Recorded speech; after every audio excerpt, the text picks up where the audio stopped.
Assalamualaikum warahmatullahi wabarakatuh. Halo teman-teman semua, apa kabar? Semoga senantiasa dalam keadaan sehat walafiat. Kembali lagi bersama saya di MathMyID. Kali ini kita akan melanjutkan pembahasan soal bocoran UTBK tahun 2025 untuk yang sekarang pengetahuan kuantitatif di D ke-7 ya.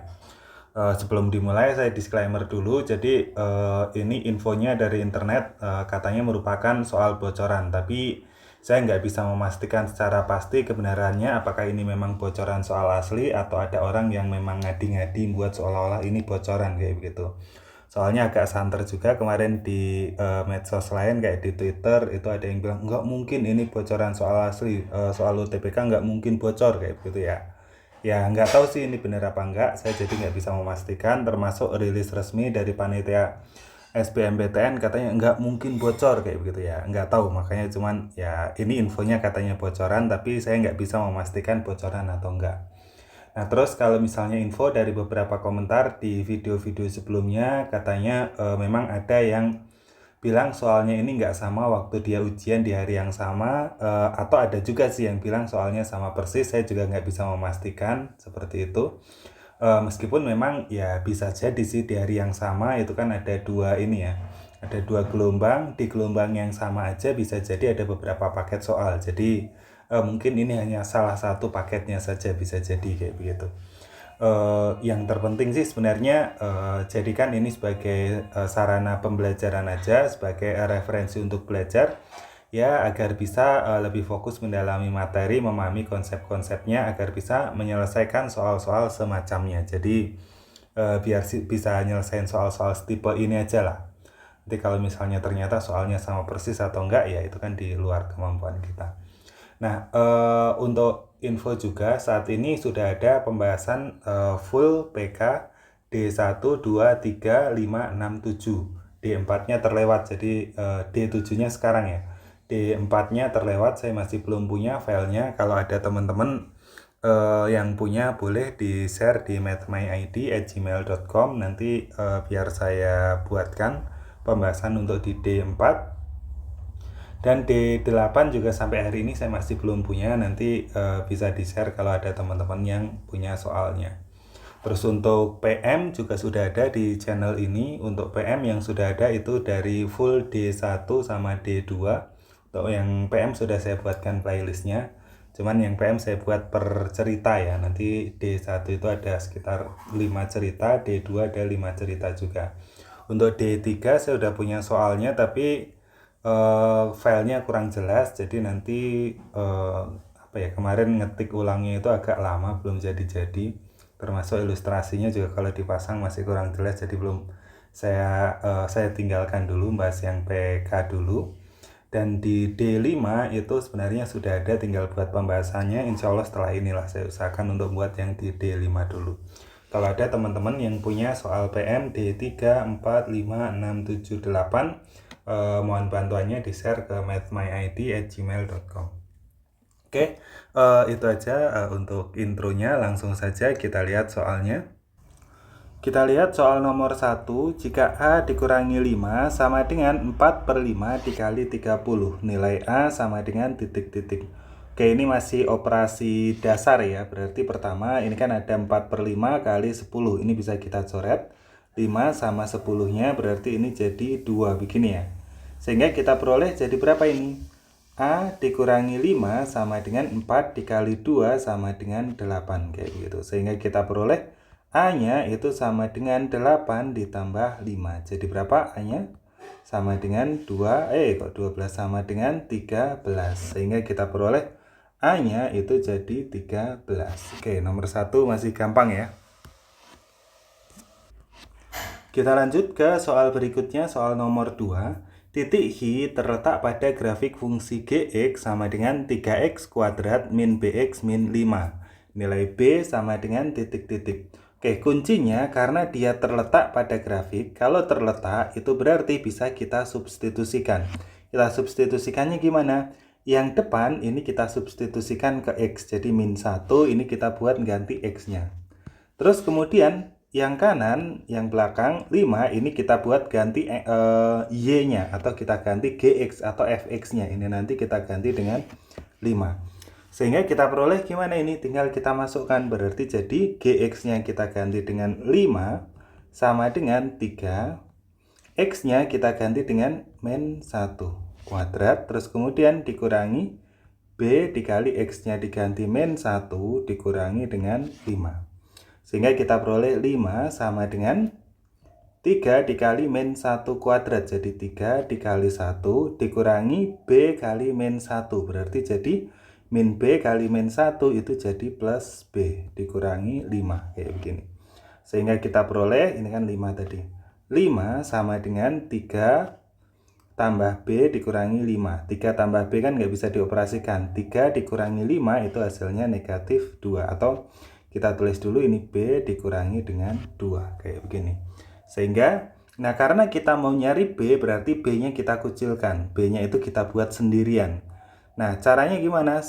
Yang bersama-sama dengan B, ini kan ada min 2. Min 2-nya kita pindah ruas. Min 2-nya ini kita pindah ruas, berarti jadi gimana? Sama dengan, ini jadi 5 plus 2, ini sama dengan B.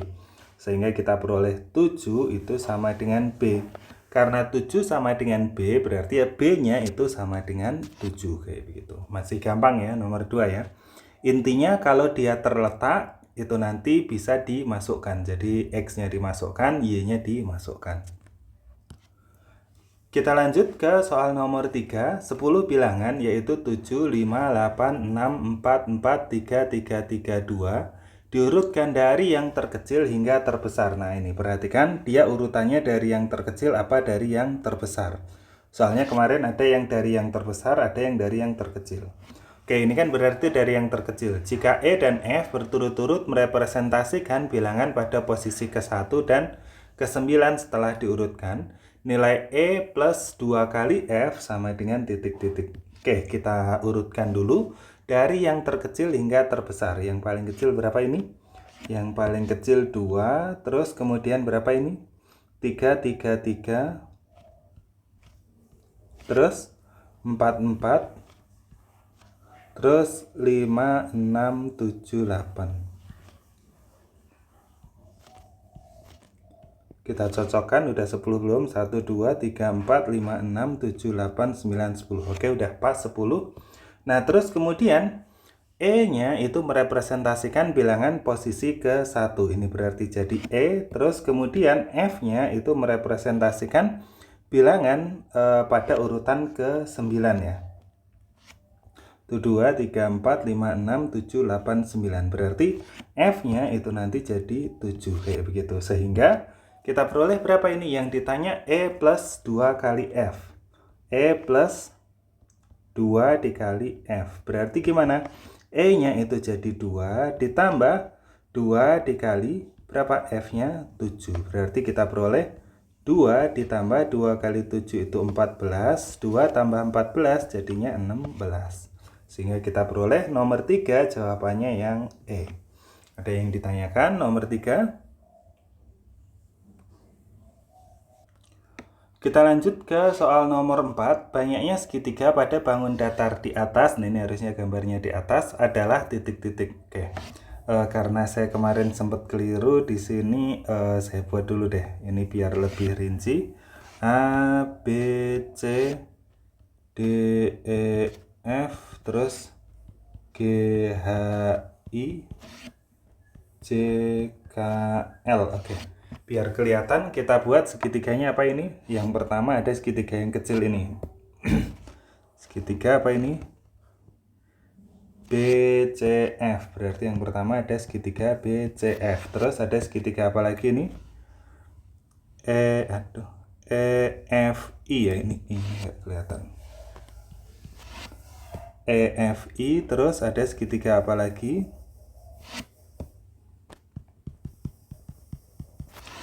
HIK.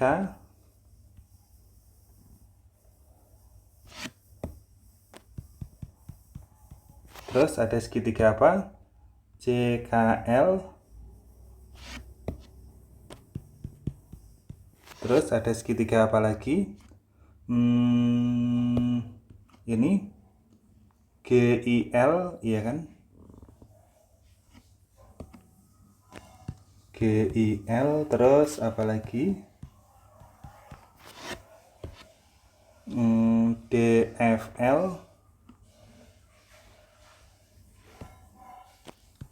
DFL, terus apa lagi? ACL.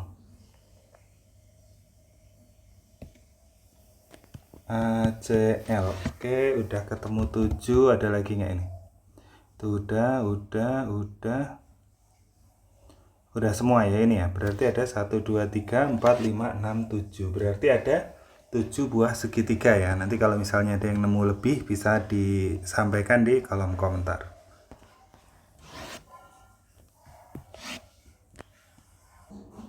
Kita lanjut ke soal berikutnya, soal nomor 5. Untuk setiap bilangan bulat K didefinisikan, nah ini ada kurung K sama dengan K plus 1 kuadrat untuk K kurang dari sama dengan 0, 2 min K jika 0 kurang dari K kurang dari sama dengan 9, dan min K min 7 kuadrat per 3 jika K kurang dari K lebih dari 9. Nilai dari 1 plus negatif 4 sama dengan, nah ini dipakai kurung-kurung itu ya. Nah, pertama kita selesaikan yang di ini dulu nih. Negatif 4 ini hasilnya berapa kira-kira? Kita cek negatif 4 sama dengan, nah kita cek apakah negatif 4 itu kurang dari 0? Oh iya, ternyata kurang dari 0. Berarti nanti kita pakai rumus yang ini. Sehingga jadi apa ini? Sama dengan negatif 4 ditambah 1 dikuadratkan. Jadi berapa? Negatif 4 tambah 1 itu jadi negatif 3 dikuadratkan. Negatif 3 kuadrat sama dengan berapa? Negatif 3 kali negatif 3 hasilnya adalah 9. Hati-hati ya. Bedakan negatif 3 pangkat 2 dengan negatif 3 pangkat 2. Nah ini suaranya sama aja ya dibacanya ya. Oke, kalau yang kayak begini, yang atas ini artinya negatif 3 dikali negatif 3 hasilnya 9. Kalau yang bawah negatif 3 dikali 3 hasilnya negatif 9. Oke, begitu ya. Nanti untuk pemahaman aja biar tahu. Oke, terus berikutnya kita masukkan di sini. Berarti kan 1 ditambah dengan hasilnya tadi di ini yang kurung 4 ini, negatif 4 ini hasilnya adalah 9. Sehingga kita peroleh berapa ini? Jadinya 1 ditambah 9 itu hasilnya adalah 10. Oke. Sekarang kita cek nih 10. Apakah 10 kurang dari 0? Oh, tidak. 10 tidak kurang dari 0. Apakah 10 itu antara 0 kurang dari 10 kurang dari sama dengan 9? Oh, tidak juga ternyata. Kita cek apakah 10 itu lebih dari 9? Oh, iya, 10 lebih dari 9. Sehingga nanti kita pakai rumus yang ini. Oke. Kita masukkan berarti angkanya sama dengan berapa ini? Min berapa? 10 dikurangi 7 kuadrat dibagi dengan 3. Berarti jadi berapa ini? Min 10 kurangi 7 itu jadi 3 kuadrat dibagi 3. Sama dengan berapa? Min 9 per 3. 9 dibagi 3 berapa? 3, karena depannya ada minnya, hasilnya adalah min 3 atau negatif 3 ya. Oke, sehingga kita peroleh nomor 5 itu jawabannya yang B. Kita lanjut ke soal berikutnya, soal nomor 6. Nah, ini ada ceritanya dulu. Grafik fungsi fx sama dengan x min x kuadrat plus 5x dan garis gx sama dengan x kuadrat plus 3x min 12. Berpotongan di dua titik berbeda, yaitu A, P, H dan B, R, T. Garis H melalui kedua titik tersebut. Nah, ini ada gambarannya. Jadi kalau ada dua garis berpotongan, itu nanti kan berpotongan di dua titik. Untuk mencari kedua titiknya tinggal disama dengankan kayak gitu. Oke, kita lihat pertanyaannya dulu deh. Nomor 6, jika P kurang dari R, nilai T sama dengan titik-titik. Oke, berarti kita cari dulu ya. Berarti kan di sini disuruh nyari T-nya. T itu kan adanya di sini. Berarti T itu nanti bertindak sebagai salah satu Y di titik potongnya. Nah, pertama kita cari titik potongnya. Gimana cara nyari titik potongnya? Kalau udah ada fx dan gx kayak begini, cara nyari titik potongnya tinggal disama dengankan. Berarti fx sama dengan gx kayak begitu. Berarti jadi gimana ini? Fx-nya min x kuadrat plus 5x sama dengan gx-nya itu x kuadrat plus 3x min 12 kayak gitu. Nah, berikutnya kita pindah ruas ke kiri semua. Semuanya kita pindah ke ruas kiri. Kenapa semuanya dipindah kiri? Karena kalau ada bentuk kuadrat kayak begini, nanti cara menyelesaikannya itu nanti semuanya pindah ke kiri, yang di kanan biar jadi 0. Pokoknya kalau x-nya ada pangkatnya, nanti cara menyelesaikannya begitu ya. Oke, berarti ini kita pindah ke kiri, ini kan awalnya ada plus x kuadrat, pindah ke kiri jadi min x kuadrat. Berarti ada min x kuadrat dikurangi x kuadrat, berarti jadi min 2x kuadrat. Kayak begitu kan ya. Terus kemudian plus 5x, ini 3x pindah ke kiri kan jadi min, berarti jadi 5x dikurangi 3x, berarti jadi plus 2x kayak gitu. Terus kemudian min 12 pindah ke kiri berarti jadi plus 12 sama dengan 0. Nah, terus berikutnya kalau memungkinkan disederhanakan, untuk memfaktorkan itu kalau memungkinkan disederhanakan. Maksudnya gimana? Kita buat x kuadratnya itu koefisiennya biar jadi 1 kayak begitu. Nah, gimana ini caranya?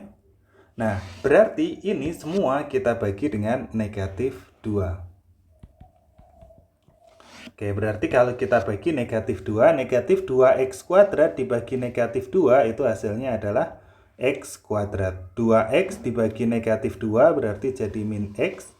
12 dibagi negatif 2 berarti jadi min 6 sama dengan 0. Nah, berikutnya tinggal kita faktorkan. Masih ingat cara memfaktorkan gimana? Pertama kita buat dulu nih kurungannya, ini x, terus kemudian di sini x sama dengan 0.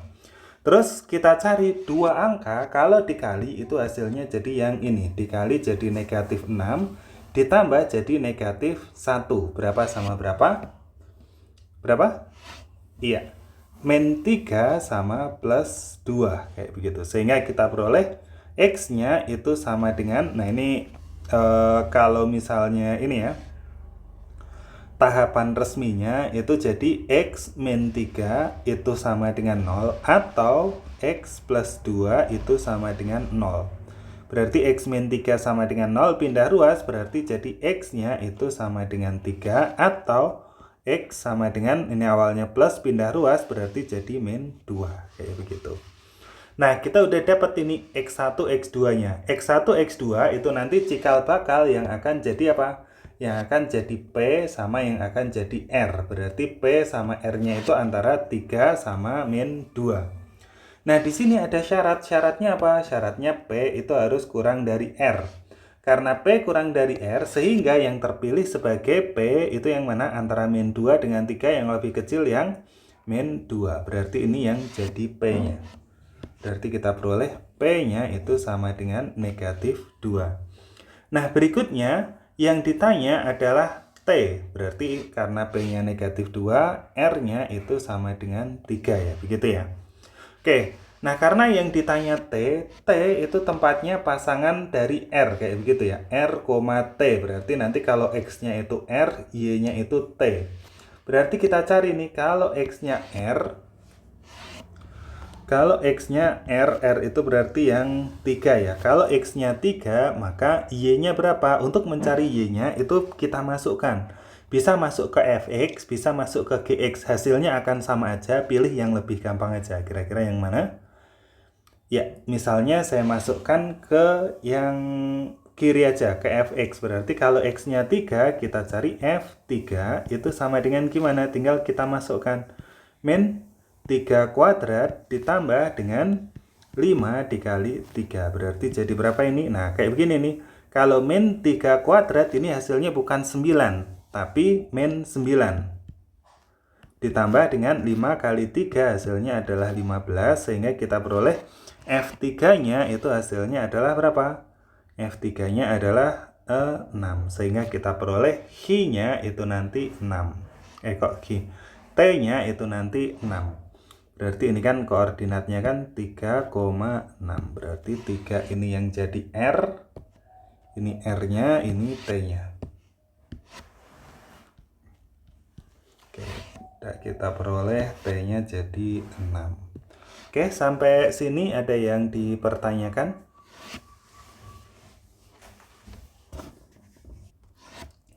Kita lanjut ke soal berikutnya, nomor 7, gradien garis H sama dengan titik-titik. Oke, gradien garis H ini masih berkaitan dengan cerita yang tadi. Garis H itu kan melalui titik A sama B. Jadi nanti gambarannya kalau kita buat ilustrasinya, ini nanti ada fungsi fx, ini ada fungsi gx, terus kemudian perpotongannya kan ini di A, ini di B, ibaratnya kayak begini. Nah, garis H itu yang melalui kedua titik potongnya, berarti nanti misalnya garis H-nya itu yang ini. Ini garis H. Nah, untuk mencari gradien garis H itu gimana? Mencari gradien garis itu nanti yang melalui dua titik ya, melalui titik A sama titik B. Nanti kita pakai rumus M sama dengan apa? Masih ingat nggak? Y2 dikurangi Y1 per X2 dikurangi X1. Nah, X1 Y1 nya kita bisa pakai titik B yaitu 3,6. X2, Y2 nya kita ambil dari titik A. Nah, masalahnya titik A nya kita kan belum punya. Gimana nih? Kita cari tahu dulu berapa koordinat titik A nya terlebih dahulu. Gimana cara nyarinya? Ya, untuk mencarinya nanti sama kayak kita waktu nyari koordinat titik B. Untuk nyari koordinat titik B tadi kan kita peroleh nih, awalnya X-nya itu min 2, cari Y-nya, dapat itu koordinat B-nya jadi 3,6. Begitu pula untuk mencari koordinat A, berarti yang belum kan untuk yang X-nya 3. Kita cari F3. Kenapa harus pakai yang F bukan yang G? Sama aja. Nanti kalau nggak percaya silahkan dicoba. Kemarin ada yang nanyakan di komentar, ini kok masukkannya ke sini bukan yang situ kayak gitu. Hasilnya sama aja nanti. F3 itu nanti hasilnya berapa? Oh ya, 3-nya udah, maaf. Yang belum negatif 2. F negatif 2 itu sama dengan berapa? Nah, Fx itu tadi kan min X kuadrat plus 5X ya. Berarti jadi min X-nya kita ganti dengan negatif 2. Nah, penulisannya kayak begini ya nanti ya. Negatif 2 kuadrat. Terus kemudian ditambah 5 dikali X-nya itu negatif 2 juga. Sehingga kita peroleh berapa ini? Min terus negatif 2 kuadrat itu jadi positif 4. Tapi depannya ada min. Sehingga nanti ini jadi negatif 4. Ditambah 5 dikali negatif 2. Berarti positif kali negatif itu hasilnya min. 5 kali 2 itu hasilnya 10, sehingga nanti ini jadi min 10. Sehingga kita peroleh F min 2-nya itu jadi min 14. Nah, dari sini kita peroleh koordinat titik A-nya itu jadi berapa ini koordinat titik A-nya? Jadi min 2, min 14. Oke, sampai sini aman ya. Nah, habis ini baru nih kita pakai rumusnya Y2 min Y1 per X2 min X1. Oke. Kita anggap yang ini sebagai X1 Y1 dari titik B-nya, yang dari titik A-nya itu kita anggap sebagai X2 Y2. Loh, itu kan A harusnya bukannya duluan A, yang A harusnya X1 Y1, yang B X2 Y2. Nah, gimana itu? Ya, boleh aja dibolak-balik nggak masalah, yang penting konsisten. Kalau X1-nya kita ngambil dari B, Y1-nya juga wajib dari B. Kalau X1-nya 3, Y1-nya wajib 6. Nggak boleh X1-nya 3, Y1-nya ngambil dari A, jadi min 14. Itu yang nggak boleh. Oke, jadi amannya ditandai kayak begini aja. Oke, berikutnya kita cari M-nya. M itu apa tadi rumusnya? M itu sama dengan Y2 kurangi Y1. Y2-nya itu berapa? Min 14 dikurangi Y1-nya berapa? 6, kayak begitu. Dibagi dengan X2. X2-nya berapa ini? X2-nya min 2 dikurangi X1-nya berapa? X1-nya 3. Sehingga kita peroleh berapa ini? Min 14 dikurangi 6 itu sama dengan berapa? Min 20. Dibagi dengan min 2 kurangi 3 itu jadi min 5. Sehingga kita peroleh berapa? Min dibagi min itu hasilnya plus, 20 dibagi 5 itu hasilnya adalah 4. Sehingga kita peroleh gradiennya, gradien garis H itu adalah 4. Oke, ada yang ditanyakan? Kita lanjut ke soal nomor 8. Jika Y sama dengan MX plus C melalui titik 1,1 dan sejajar dengan garis H, nilai C adalah titik-titik. Oke, kita buat ilustrasinya dulu. Jadi di sini ada persamaan yang lain. Tadi kan ada garis H, terus ini ada persamaan lain yang sejajar dengan garis H. Berarti nanti gambarannya ada dua garis ini. Misalnya ini garis H, terus nanti ada garis lain yang sejajar dengan garis H. Misalnya di sini. Oke, karena dua garis ini saling sejajar, nanti hubungannya apa? Garis H ini misalnya punya gradien M1 ini gradien H. Terus ini ada garis yang lain, ini misalnya saya kasih garis L, ini punya gradien lagi, nanti ini punya gradien M2. Kalau ada dua garis yang saling sejajar, nanti hubungannya itu gradiennya sama. Berarti nanti M2 itu akan sama dengan M1 kayak begini. Nah, kenapa dia M2 sama dengan M1? Karena dia saling sejajar. Sehingga untuk mencari persamaan garisnya, kita bisa menggunakan rumus menentukan persamaan garis lurus. Apa? Masih ingat nggak? Y dikurangi Y1 sama dengan M X dikurangi X1. Kayak begitu.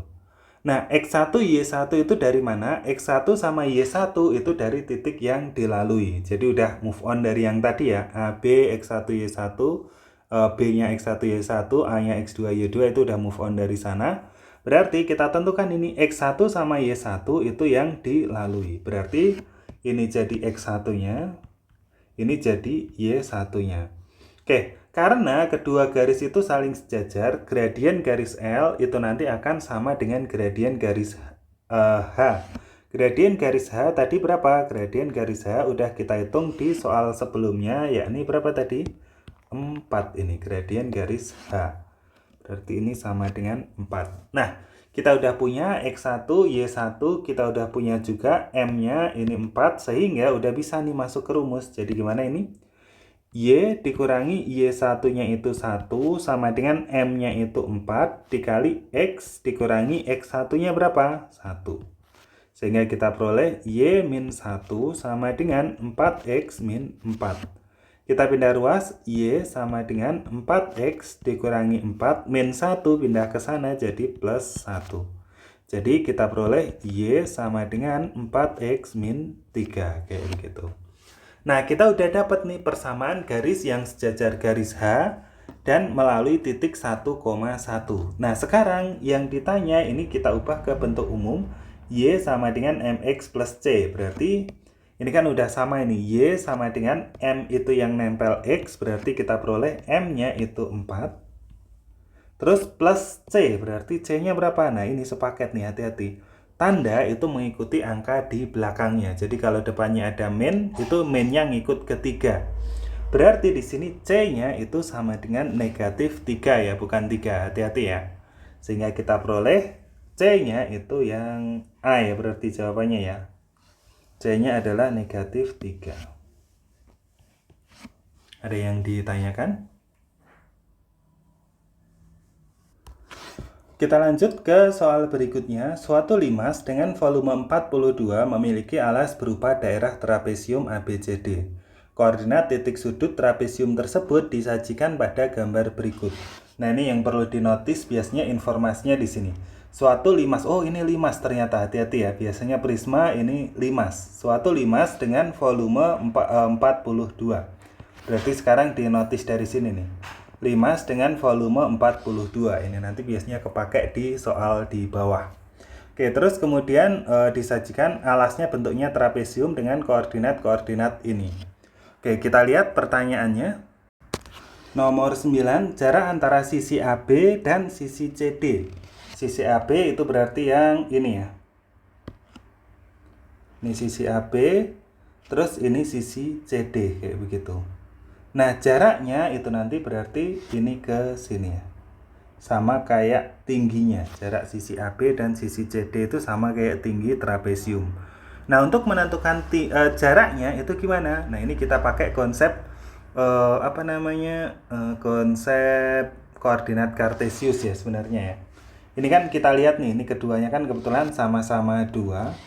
Ini sama-sama 8 kayak begitu. Sehingga kita peroleh kalau misal ini saya anggap sebagai T-nya, T-nya itu nanti sama dengan gimana? Tinggal kita ambil Y-nya doang. Berarti ini dikurangi dengan ini. ini dikurangi ini. Sehingga kita peroleh T-nya itu sama dengan 8 dikurangi 2. Jadi berapa? 8 kurangi 2 jadi 6. Sehingga kita peroleh jawabannya adalah yang B. Ada yang ditanyakan nomor 9, masih gampang ya ini ya. Kita lanjut ke soal berikutnya, soal nomor 10. Luas daerah trapesium ABCD sama dengan titik-titik. Oke, masih ingat rumus luas trapesium itu apa? Rumus luas trapesium itu apa? Atas ditambah bawah dikali tinggi. Nah, tingginya yang mana? Apakah tingginya yang ini? Apa yang ini tingginya? Nah, bukan ya. Tinggi itu ketentuannya harus tegak lurus dengan alas atau atas. Jadi harus tegak lurus dengan alas dan atas. Ini harus tegak lurus. Ini nanti jadi tingginya. Nah, tinggi tadi udah kita hitung di soal sebelumnya. Tingginya tadi berapa? Tingginya adalah 6 kayak begitu. Nah, kita udah dapat nih tingginya 6. Terus atasnya berapa? Atasnya tinggal kita lihat, karena ini garisnya itu sejajar sumbu Y, untuk mencari panjangnya tinggal kita lihat X-nya doang. X-nya di sini 2, di sini 8, berarti berapa ini? 8 dikurangi 2 itu 6 ya, berarti atasnya itu sama dengan 6. Oke, ini atasnya 6 juga. Terus kita lihat bawahnya. Ini kita Y-nya kebetulan udah sama, tinggal kita lihat X-nya juga. Ini 9, ini 1, berarti 9 dikurangi 1 hasilnya adalah 8. Berarti jadi berapa ini bawahnya? 8 kayak gitu. Sehingga kita masukkan ke rumus trapesium, luas sama dengan atas ditambah bawah dikali dengan tinggi dibagi 2. Sama dengan atasnya berapa? Atasnya itu 6 ditambah bawahnya itu 8 dikali tingginya berapa? 6 dibagi dengan 2. Oke, kita coret-coret dulu. 2 sama 6 ini jadi 3. Sehingga kita peroleh berapa ini? 6 ditambah 8 itu hasilnya adalah 14 dikali dengan 3. 14 dikali 3 hasilnya berapa? 42. Sehingga kita peroleh jawabannya adalah berapa? Luas trapesium ABCD 42. Jadi jawabannya yang D. Ada yang ditanyakan? Kita lanjut ke soal berikutnya, soal nomor 11. Tinggi limas tersebut sama dengan titik-titik. Oke, masih ingat tadi di atas ada informasi volume limasnya ya. Volume limasnya berapa tadi? Udah kita tandai tadi, volume limasnya itu adalah 42. Oke, sekarang kita kerjakan. Oh iya, volume limas itu apa, masih ingat nggak? Volume limas itu apa? Luas alas kali tinggi. Nah, hati-hati ya. Waktu itu di D yang lain sempat saya jelaskan. Jadi secara umum bangun ruang itu bisa digolongkan dari dua jenis, meskipun ada ini ya, anomali nanti yang kayak bola kayak begitu. Nah, secara umum nanti kalau atasnya itu sama dengan alasnya itu golongan prisma. Kalau golongan prisma, volumenya luas alas kali tinggi. Nah, tapi ini yang ditanya limas. Kalau limas itu adalah golongan yang atasnya lancip. Kayak kerucut, terus kemudian limas segitiga, limas segi 4, biasanya namanya limas semua sih kalau yang golongan limas. Oke, nah nanti kalau golongan limas, itu volumenya itu sama dengan apa? Volumenya itu sama dengan sepertiga dikali luas alas dikali dengan tinggi. Kayak begitu. Nah, kita tahu tadi dari soal volumenya tadi 42 ya. Berarti kita peroleh sepertiga dikali luas alasnya itu 42 dari nomor sebelumnya, dari nomor 10. Dikali dengan tinggi, tingginya belum tahu karena tingginya yang akan kita cari nanti. Berarti dikali tinggi, saya tulis T dulu. Sama dengan volumenya berapa? Volumenya ternyata 42 juga. Sehingga kita peroleh ini T-nya sama dengan berapa? 42 dibagi dengan 42 per 3 ya ini ya. Atau bisa kita ubah jadi perkalian, jadi dikali 3 per 42. Gitu kan ya.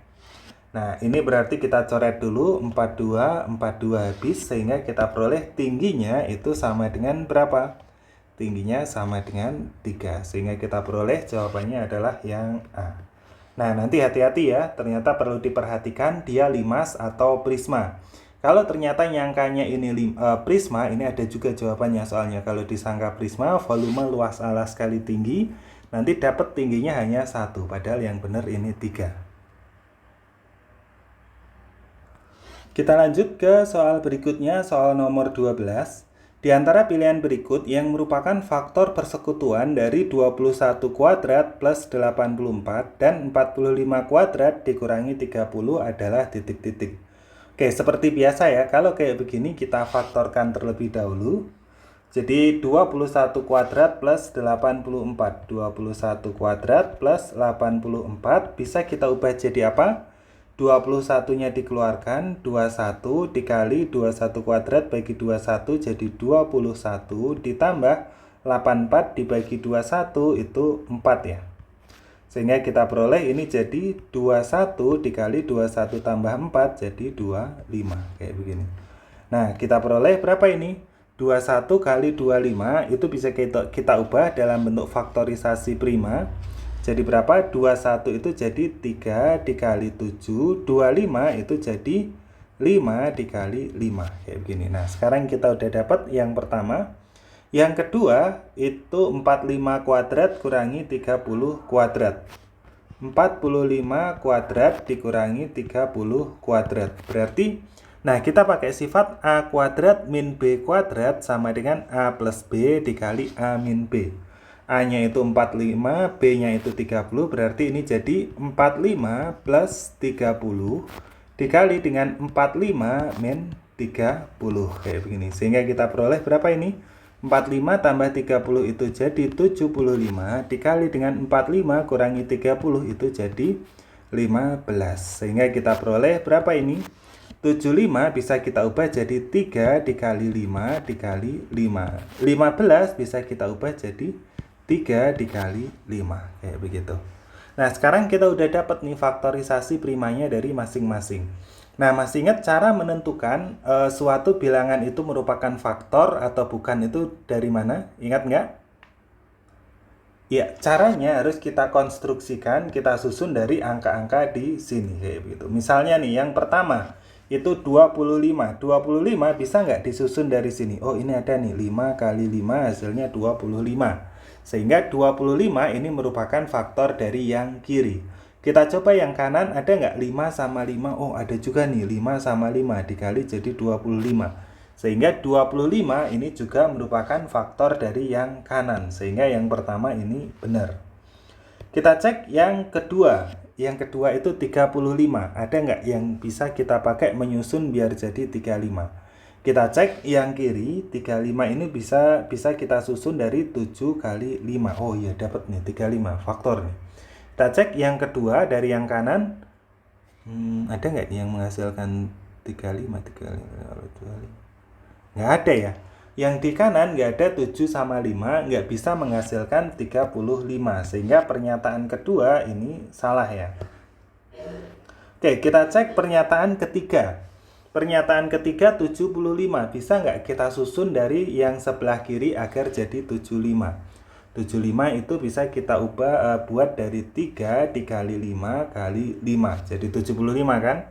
Nah, yang kanan juga ada nih. 3 kali 5 kali 5. Hasilnya 75 juga kan? Oke, sehingga kita peroleh 75 ini juga merupakan faktor ya.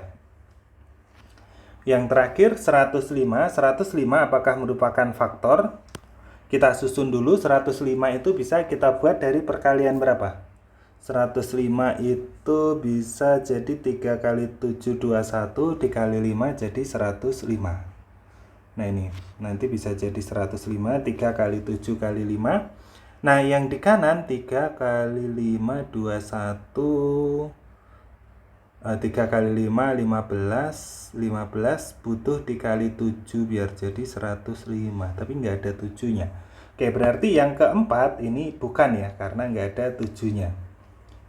Sehingga yang merupakan faktor itu hanya yang pernyataan nomor 1 dan pernyataan nomor 3. Sehingga kita peroleh jawabannya adalah yang B. Ada yang ditanyakan nomor 12. Jadi nomor 12 ini dipahami sifat distributif ya sama pemfaktoran. Biasanya nanti pakai X, cuman di sini pakai angka. Kita lanjut ke soal berikutnya, soal nomor 13. Fungsi f memenuhi x kuadrat plus 1 kurang dari fx kurang dari 3 pangkat x untuk x lebih dari atau sama dengan 2. Di antara pilihan berikut, nilai f di x sama dengan 3 yang tidak mungkin. Nah, hati-hati ya, ini ada kata-kata tidak mungkin. Nah, kemarin ada nih siswa yang menjawab, udah dapat nih ngitung yang mungkin yang mana, yang nggak mungkin yang mana, tapi yang salah masukin jawabannya. Oke, sekarang yang tidak mungkin yang mana? Seperti biasa ya. Pertama, karena di sini di x sama dengan 3, x-nya kita masukkan 3. Berarti jadi berapa ini? 3 kuadrat plus 1 kurang dari f3 kurang dari 3 pangkat 3. Gini ya. 3 kuadrat itu 9 plus 1 kurang dari f3 kurang dari 3 pangkat 3 itu 27. 9 plus 1 hasilnya 10. Kurang dari F3 kurang dari 27. Kayak begitu. Nah, berarti di sini nilai F3 itu nanti harus di antara 10 dan 27. Harus lebih dari 10, harus kurang dari 27. Kita cek 36, apakah 36 itu lebih dari 10? Oh iya, lebih dari 10. Apakah 36 itu kurang dari 27? Oh tidak, ternyata. Berarti salah yang pertama. Kita cek 28, apakah 28 itu lebih dari 10? Iya, benar.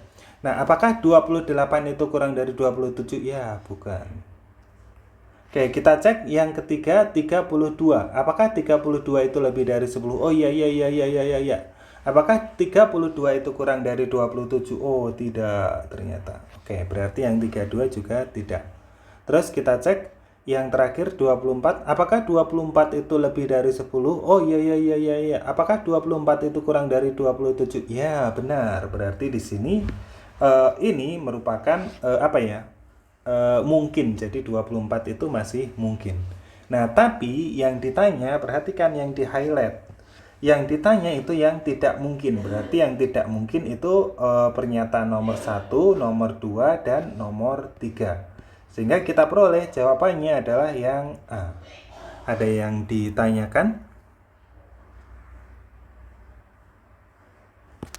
Kita lanjut ke soal berikutnya, soal nomor 14. Jika 0 kurang dari X kurang dari 90 dan 1 per sin X sama dengan 7/6, di antara pilihan berikut yang benar adalah titik-titik. Oke. Jadi di sini biasanya kan udah ketahuan sin X kayak gitu. Ini yang diketahui 1 per sin X. Berarti kalau 1 per sin X itu sama dengan 7/6. Nah, kita balik nih. Sin X sama dengan apa? Berapa sin X-nya kalau kayak begini? Sama dengan 6/7 kayak gitu. Nah, karena kita udah punya nih sin X-nya itu 6/7, kita buat nih segitiga siku-siku seperti biasa ya. Saya taruh di kanan aja, nanti yang kiri biar bisa coret-coretan. Oke, sin X itu sama dengan 6/7. Nah, gimana cara menentukannya? Yuk kita review kembali nih bagian ini yang sering merepotkan. Oke, sin X sama dengan 6/7. Kita pilih dulu salah satu sudutnya sebagai X, bebas kecuali di siku-sikunya. Berarti misalnya di sini saya kasih sebagai X kayak begitu. Kita tentukan sisi depan samping miringnya. Pertama ditentukan yang paling gampang sisi miring. Sisi miring itu yang paling panjang yang nggak kena sudut siku-siku. Berarti sisi miringnya yang ini ya. Terus sisi depan itu ada di depan sudutnya. Berarti dia nggak akan kena sudutnya. Berarti sisi depannya yang mana ini? Depannya set ke sana kalau memandang. Sisi depannya itu yang ini. Sisanya yang kena sudut dan kena siku-siku itu dinamakan sisi samping. Oke, kita kasih tanda dulu. Berarti di sini miring. Di sini depan.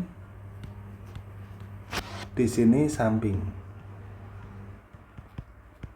Oke, kita hilangkan highlightnya. Nah, sekarang kita masukkan ukurannya masing-masing. Yang udah ada gimana ini? Diketahui sin. Sin itu rumusnya apa? Sin itu depan per miring. Berarti kita isi depannya itu 6, miringnya itu 7. Kalau kebalik boleh nggak? Di sini yang miringnya kita isi 6, yang depannya saya isi 7. Boleh nggak? Tidak boleh. Jadi wajib kayak begitu. Cuman kalau diganti angka, boleh nggak? Depannya saya isi 12, miringnya saya isi 14. Boleh. Nah, kalau itu boleh. Nah, berikutnya kita cari sampingnya. Sampingnya berapa ini? Kita cari pakai teorema Pythagoras. Nah, intinya Pythagoras itu yang paling panjang itu di sisi miring. Berarti paling panjang kan sisi miringnya. Miringnya berapa ini? Miringnya 7. Yang ditanya itu samping. Berarti sisi samping itu nanti sama dengan akar miring kuadrat 7 kuadrat dikurangi dengan depan kuadrat. Depannya itu 6 kuadrat. Jadi berapa? 7 kuadrat itu 49 dikurangi 6 kuadrat itu 36. 49 kurangi 36 berapa? Sama dengan 9 kurangi 6 itu 3, 4 kurangi 3, 1. Jadi akar 13 kayak begitu. Nah, sekarang kita udah dapet nih sampingnya itu jadinya akar 13. Oke, sekarang kita cek masing-masing. Wah, ini 1 per lagi nih. 1 per cos X. Kita cari dulu cos X itu berapa berarti? Cos X itu sama dengan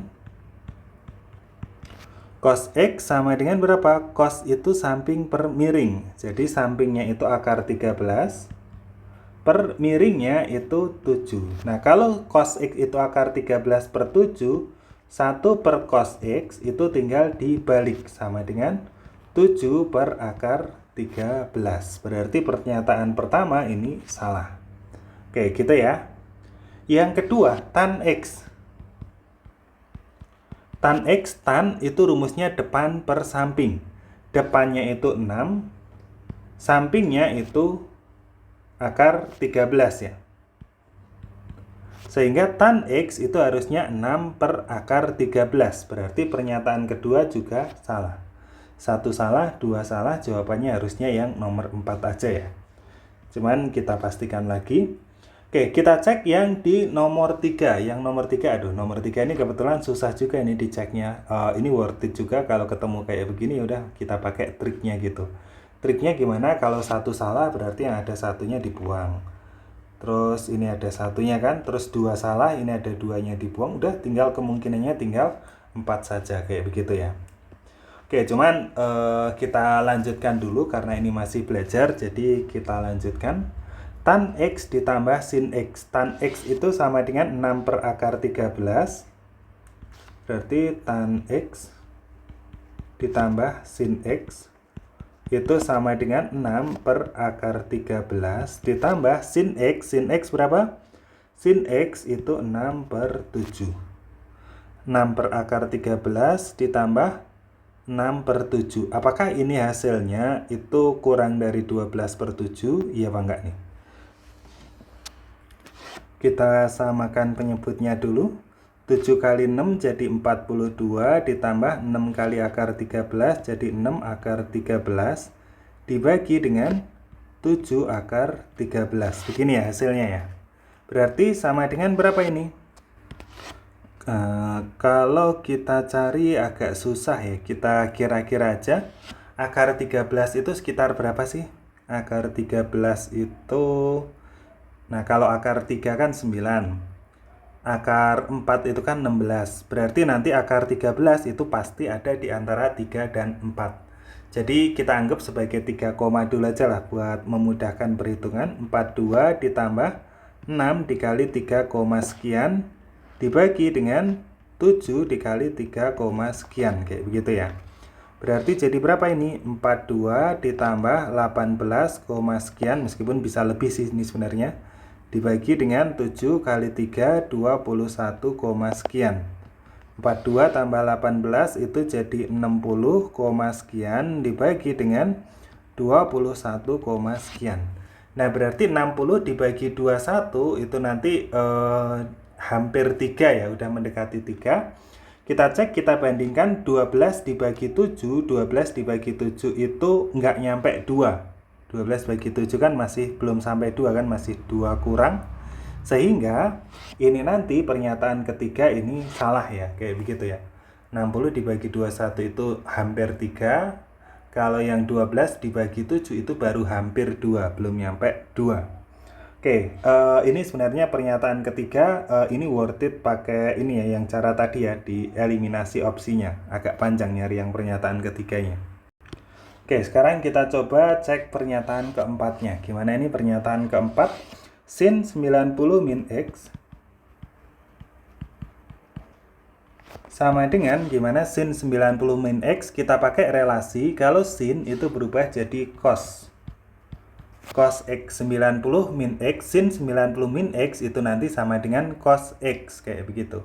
Sehingga ini nanti sama dengan cos X, nilainya cos X itu tadi udah kita hitung ya. Cos X itu sama dengan akar 13/7, sehingga kita peroleh yang keempat. Ini pernyataannya benar tuh kan, sesuai perkiraan kita, jawabannya adalah hanya nomor 4 yang benar. Kita lanjut ke soal berikutnya, soal nomor 15.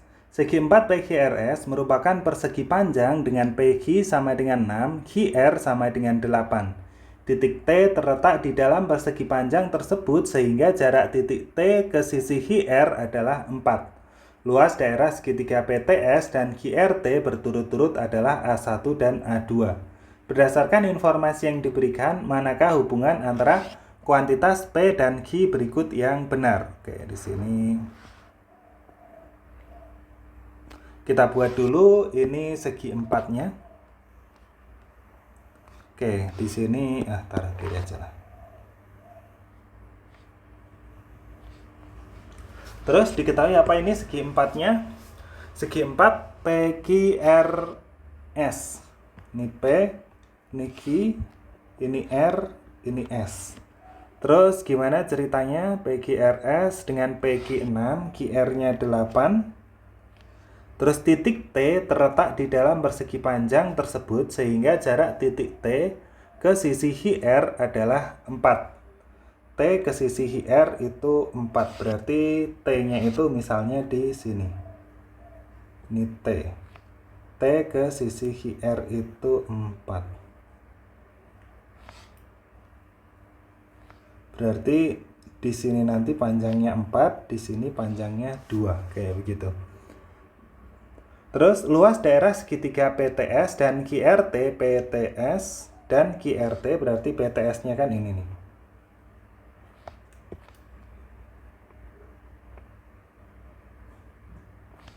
Terus dan QRT, QRT-nya itu yang ini.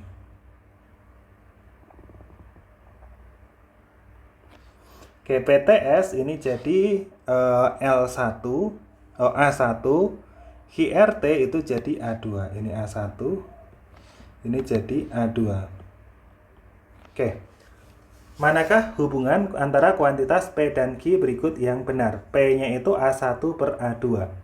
A1 berarti luas, kita cari luas segitiga PTS, berarti A1-nya berapa?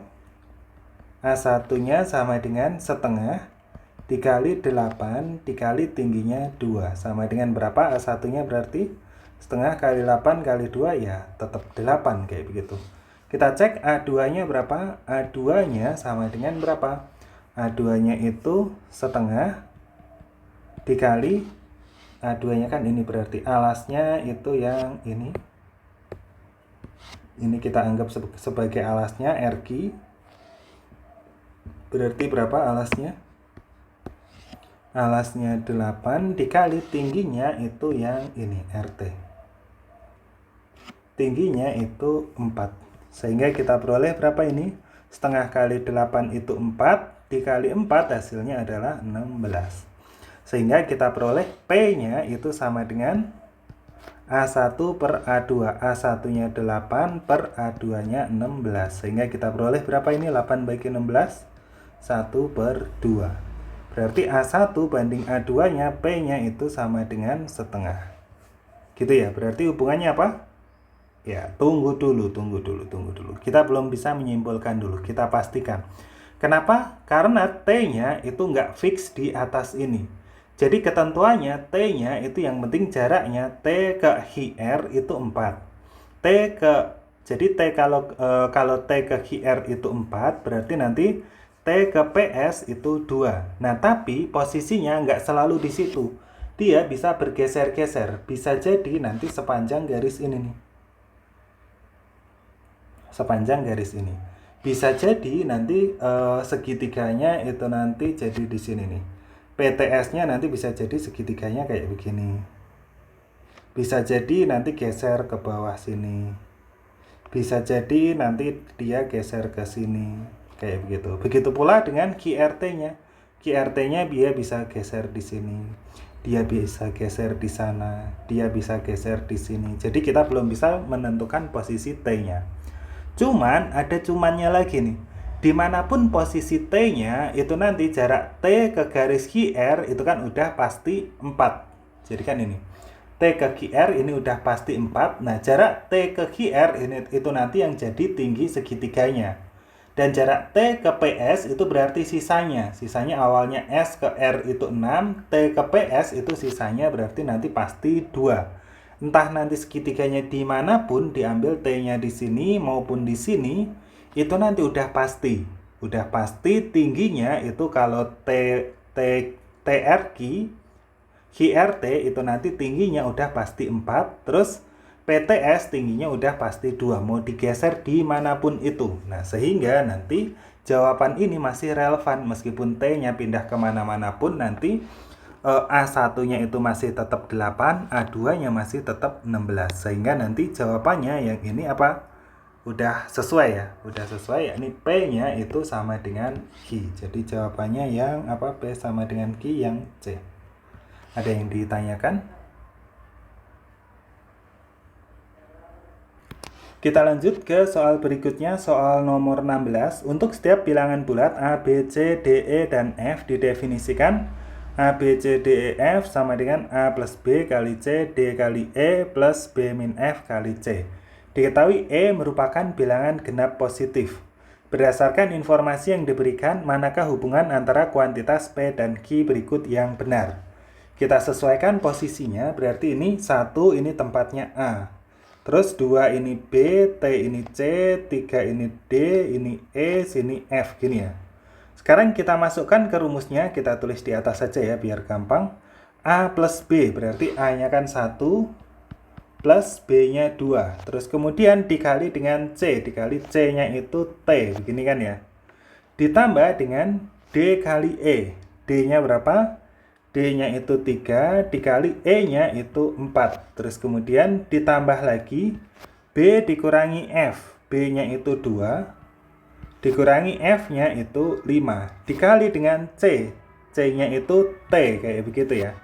Sehingga kita peroleh berapa ini? 1 plus 2 itu jadi, saya taruh bawahnya ya agak jauh. 1 ditambah 2 itu jadi 3, dikali T berarti jadi 3T, langsung aja ya. Ditambah 3 kali 4 itu hasilnya adalah 12. Ditambah 2 kurangi 5 itu negatif 3, berarti negatif 3 dikali T berarti jadi min 3T. Sehingga kita peroleh berapa ini? 3T kurangi 3T habis, ditambah 12, nyisanya tinggal 12 saja. Sehingga kita peroleh nilai P-nya itu sama dengan 12. Hubungannya apa berarti P-nya 12, Q-nya 12, berarti P itu sama dengan Q. Jadi jawabannya adalah yang C. Ada yang ditanyakan soal nomor 16?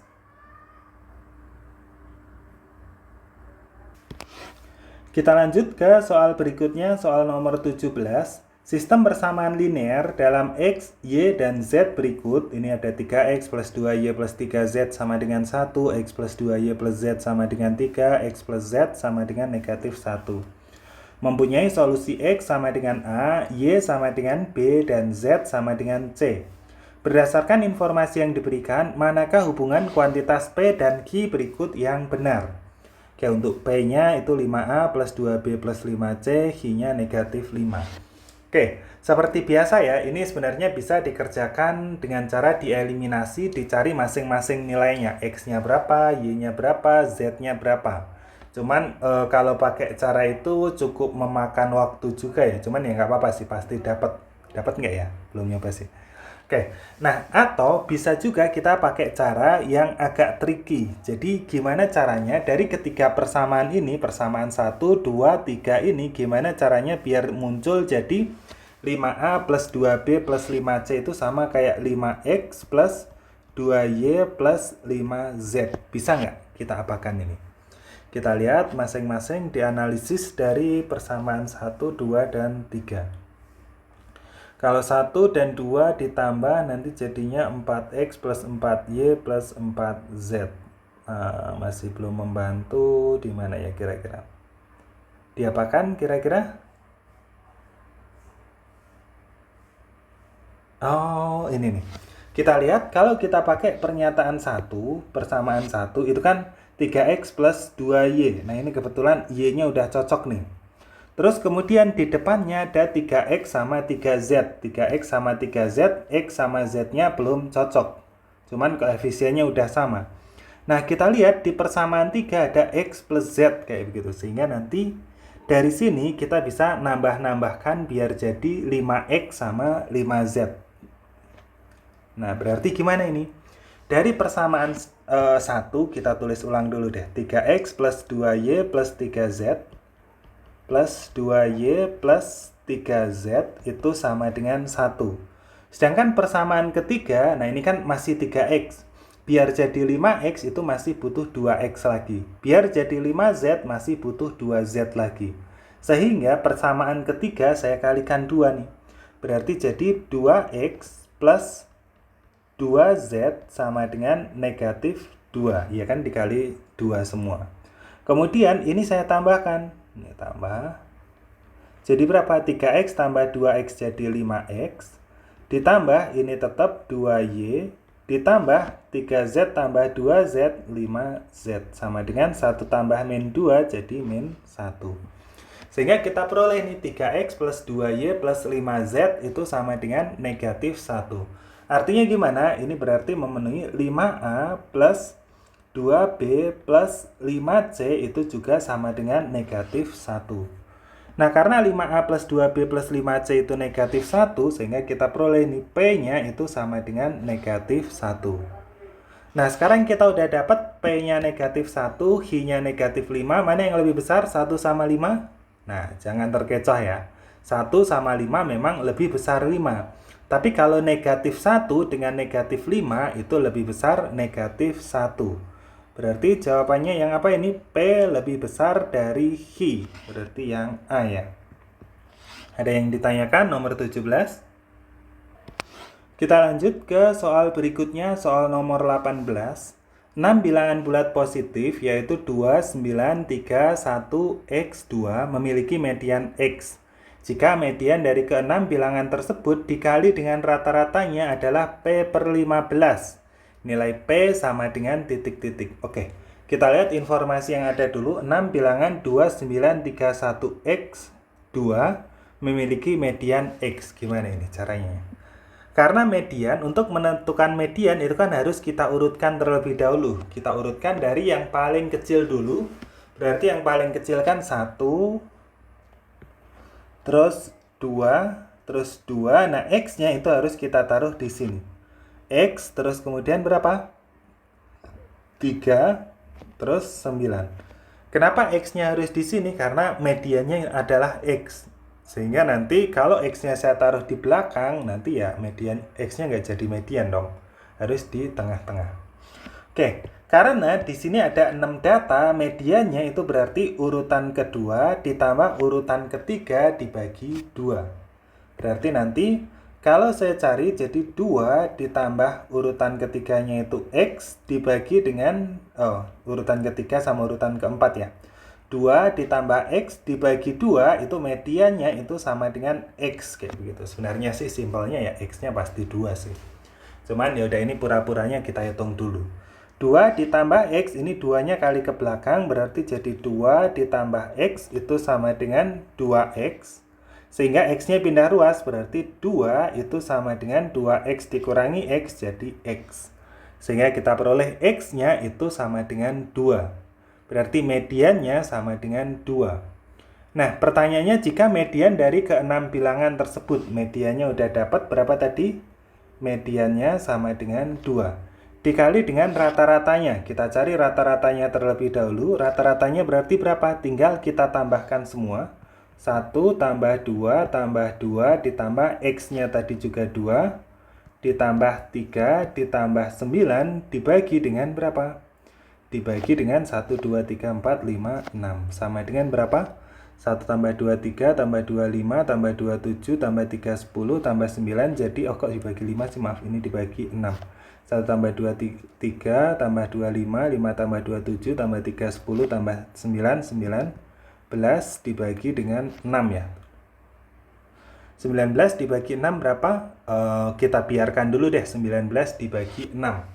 Nah, berikutnya kenapa kita biarkan? Karena di sini informasinya, jika median dikali rata-ratanya itu adalah P/15. Kita ikuti, berarti mediannya itu adalah 2 dikali rata-ratanya 19/6 sama dengan P/15. Berarti jadi berapa? Ini kita coret dulu.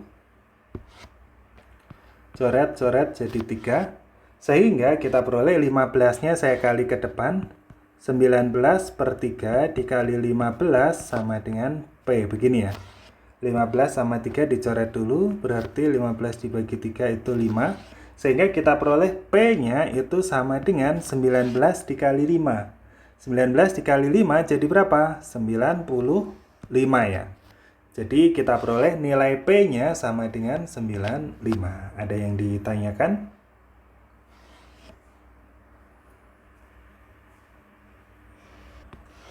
Kita lanjut ke soal berikutnya, soal nomor 19.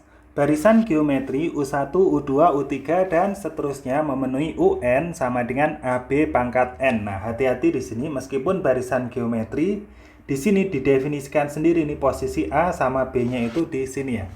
Jadi nanti barisannya kita ikuti AB pangkat N ya, bukan A dikali R pangkat N-1. Oke, untuk bilangan bulat positif A dan B tertentu dengan B tidak boleh sama dengan 1.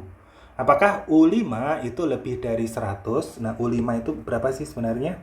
Kita cek, U5 itu sama dengan A dikali B pangkat 5 gitu ya, kalau kita ngikuti aturan itu. Oke, sekarang kita cek kalau kita pakai pernyataan pertama saja, bisa nggak? Kalau kita pakai pernyataan 1, A kuadrat itu harus lebih dari 6. A kuadrat lebih dari 6 berarti gimana? Bisa nggak? A kuadrat lebih dari 6 berarti A-nya itu lebih dari akar 6. A lebih dari akar 6 itu berarti berapa? Akar 6 itu antara berapa ya? Akar 4 itu 2, akar 9 itu 3, berarti 6 kan antara 4 sampai 9, berarti nanti akar 6 itu pasti sekitar 2, sekian kayak gitu. Kita nggak tahu pasnya berapa, tapi lebih dari 2, sekian. Nah, cuman karena di sini ada informasi A sama B-nya itu adalah bilangan bulat positif. Bilangan bulat positif A sama B. Sehingga nanti kemungkinan terkecilnya yang bisa kita pakai A-nya itu nanti sama dengan 2. Terus B-nya itu juga sembarang. Nah, kita ambil kemungkinan terkecilnya B-nya yang boleh berapa? Nah, ini ada syarat tambahan. B itu nggak boleh 1, berarti bilangan bulat positif terkecil dan bukan 1. Paling kecil yang mungkin nilai B-nya itu sama dengan 2. Sehingga kalau kita cari U5 itu sama dengan AB pangkat 5 kan? 2 dikali 2 pangkat 5. Jadi berapa?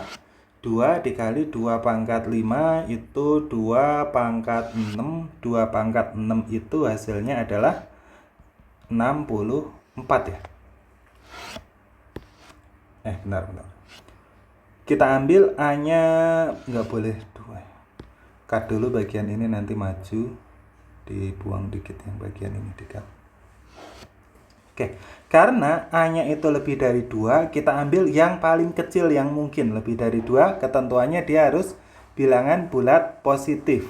Jadi bilangan positif, bulat positif A dan B, berarti A-nya itu harus bulat positif. Lebih dari 2, berarti nanti A-nya itu yang paling mungkin, yang paling kecil itu 3. Terus kemudian B-nya itu juga bilangan bulat positif, bebas sebenarnya dimanapun. Nah, di sini bilangan bulat positif kan mulai dari 1, 2, 3, dan seterusnya. Tapi B-nya nggak boleh 1, berarti kita pilih B-nya yang paling kecil itu 2. Sehingga kita peroleh U berapa ini? U5 itu sama dengan AB pangkat 5, berarti 3 kali 2 pangkat 5. Berarti jadi berapa? 3 dikali 2 pangkat 5 itu hasilnya adalah 32. Berarti 3 kali 32 sama dengan 96.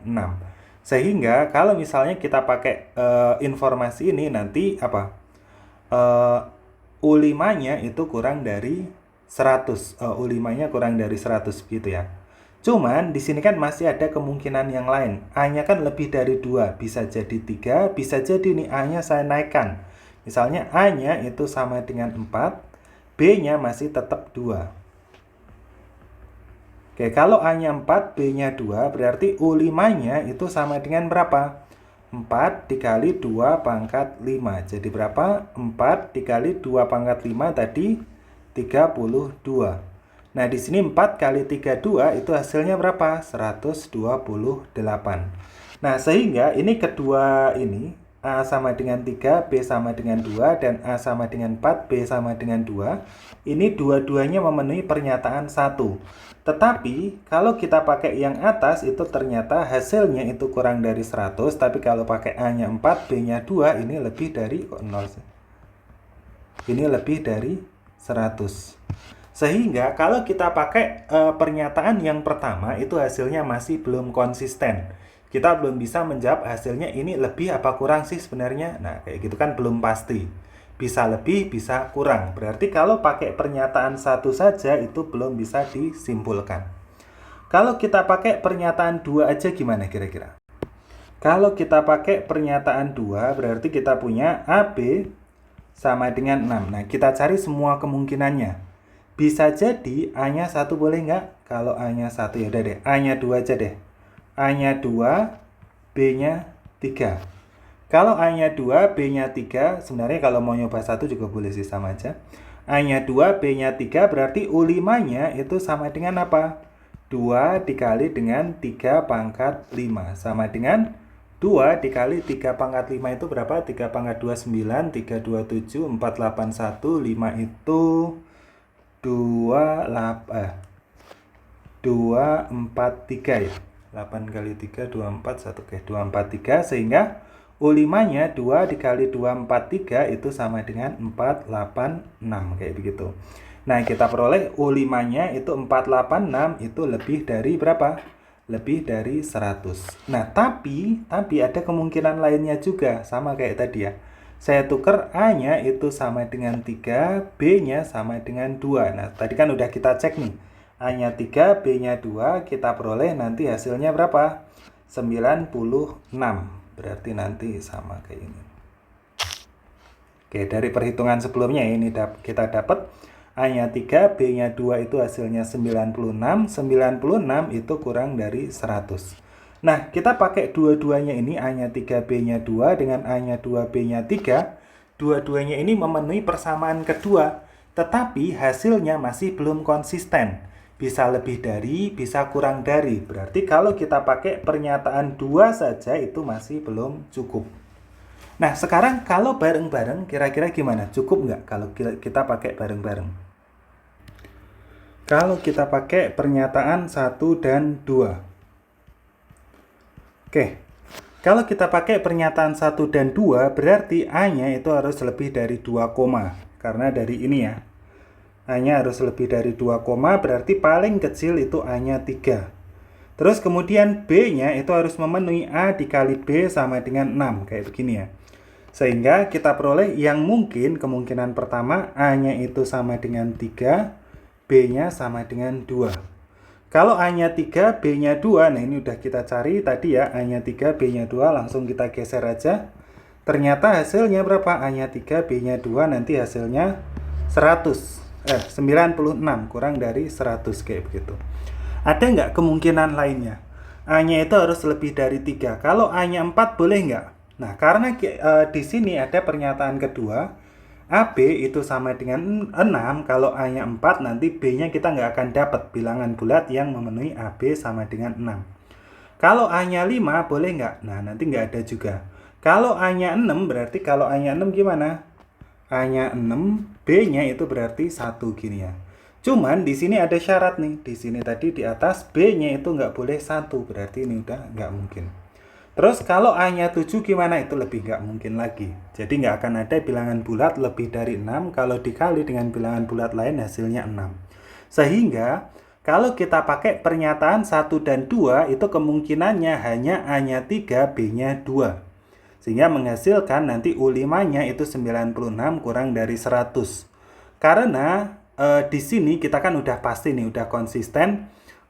U5-nya itu 96 kurang dari 100, berarti kita udah bisa menjawab. Apakah U5 lebih dari 100? Oh tidak, karena U5-nya itu 96. Berarti kalau kita gabung pernyataan 1 dan 2, ini nanti sudah cukup untuk menjawabnya. Sehingga jawabannya apa? Dua pernyataan bersama-sama cukup untuk menjawab pertanyaan, tetapi satu pernyataan saja tidak cukup untuk menjawabnya. Kita lanjut ke soal berikutnya, soal nomor 20. Fungsi f dan g dengan variabel real didefinisikan sebagai berikut. Fx sama dengan ax kuadrat plus 5x, dan gx sama dengan bx min 6. Untuk bilangan asli a dan b tertentu. Ini perlu di-highlight ya ini ya. Apakah terdapat bilangan real C sehingga FC sama dengan G2?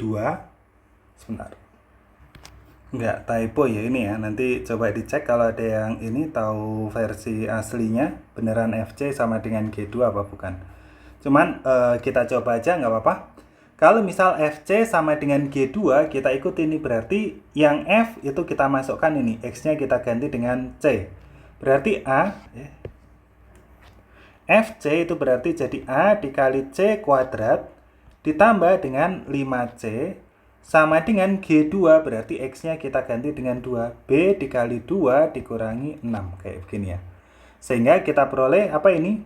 AC kuadrat ditambah 5C sama dengan 2B min 6. Nah, untuk menentukan apakah dia punya penyelesaian atau enggak, seperti biasa kita ubah ke bentuk umum persamaan kuadrat. Semuanya kita pindah ke kiri. Berarti jadi apa ini?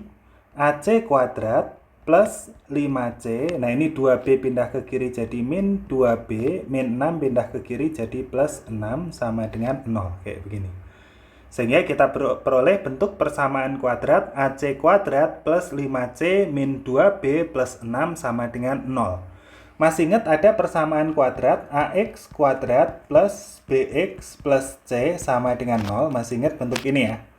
Kalau ada persamaan kuadrat AX kuadrat plus BX plus C sama dengan 0, dia akan mempunyai penyelesaian, X1, X2-nya akan punya penyelesaian kalau memenuhi apa?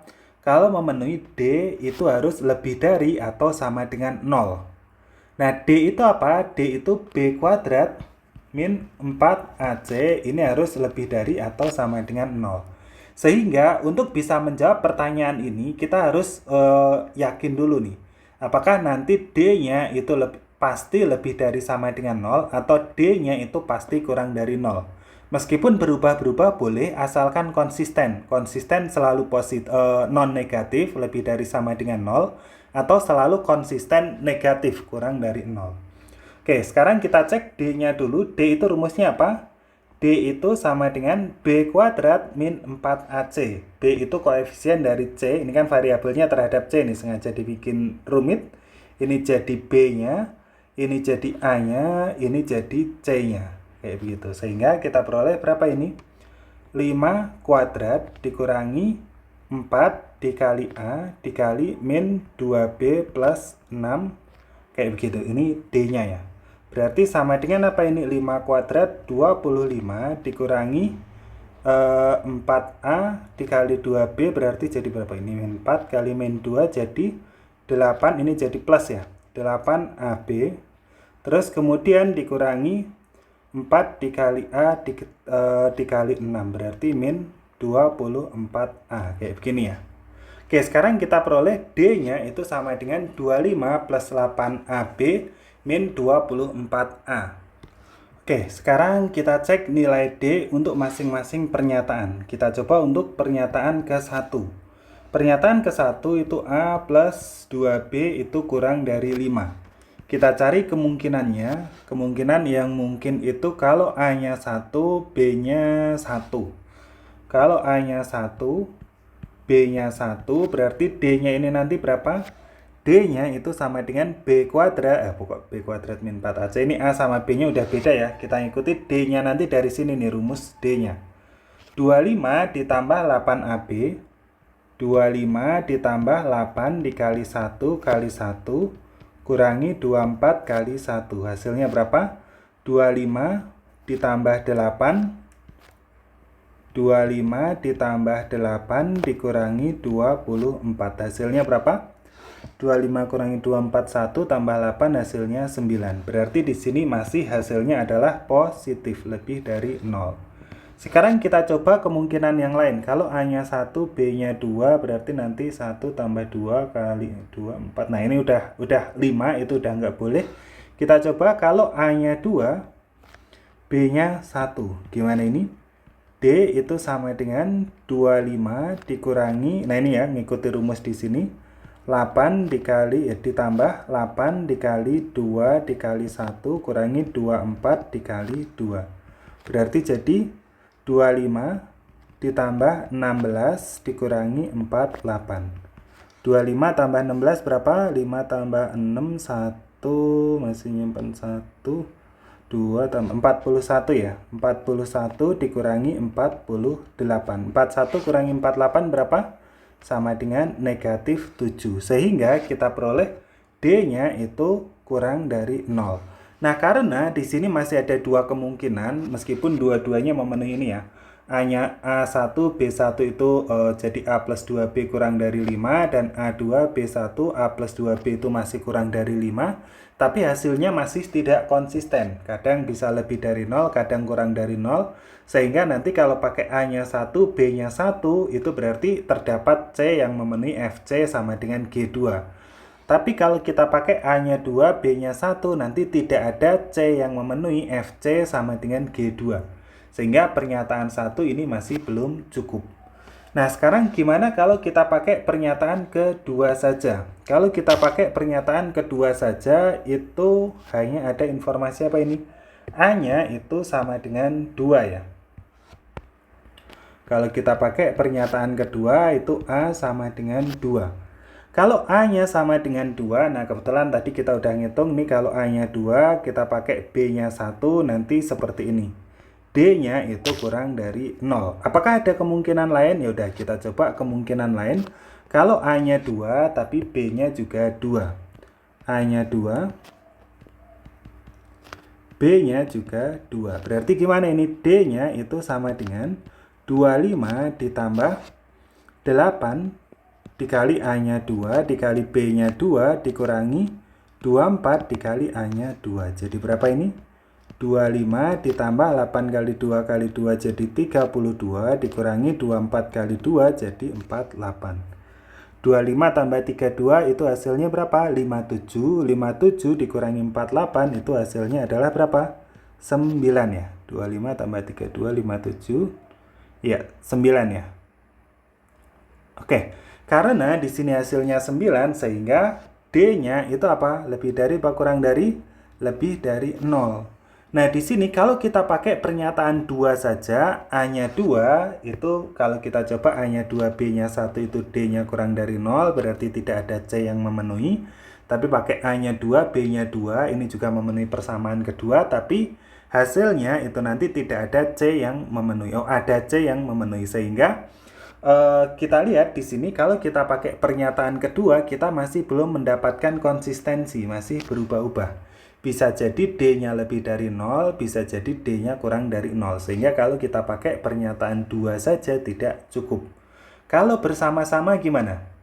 A-nya harus 2, A plus 2, B juga harus kurang dari 5. Nah, di mana ini? Udah nggak ada space-nya. Udah saya tulis di sini. A-nya itu harus 2. Terus A plus 2B itu kurang dari 5. Berarti yang mungkin itu berapa? Kalau B-nya 1 mungkin nggak? A-nya 2, B-nya itu 1. A-nya 2, B-nya 1 mungkin. Nah, kebetulan udah kita hitung tadi juga ya. A-nya 2, B-nya 1. Nanti hasilnya ini ya. Hasilnya min 7. D-nya itu kurang dari 0. Saya taruh di sebelah kiri aja ya. Oke, di kiri banget sih. Ya, nggak punya space. Ini kalau kita pakai pernyataan 1 dan 2, nanti A-nya 2, B-nya 1, ternyata D-nya itu kurang dari 0. Ada nggak kemungkinan lainnya? A-nya 2, B-nya 1. Kalau A-nya 2, B-nya 2, mungkin nggak? A-nya 2, B-nya 2, itu nanti A plus B-nya, A plus 2B-nya itu udah apa? Udah lebih tidak kurang dari 5, nggak memenuhi persamaan 1 kalau A-nya 2, B-nya 2. Sehingga kalau kita pakai pernyataan 1 dan 2, itu yang memenuhi hanya A-nya 2, B-nya 1. Karena A-nya 2, B-nya 1, itu kita peroleh D-nya itu negatif 7 kurang dari 0, sehingga jawabannya udah konsisten ini. Jadi kita udah bisa menjawab nanti FC tidak ada bilangan real. Kalau ditanya apakah terdapat bilangan real C sehingga FC sama dengan G2, kita udah bisa menjawab, oh tidak ada kayak begitu. Nah, itu kan berarti sudah cukup untuk menjawab. Jadi kalau pernyataan 1 aja nggak cukup, pernyataan 2 aja nggak cukup, kalau bersama-sama udah cukup untuk menjawabnya. Jadi jawabannya yang apa? Yang C ya.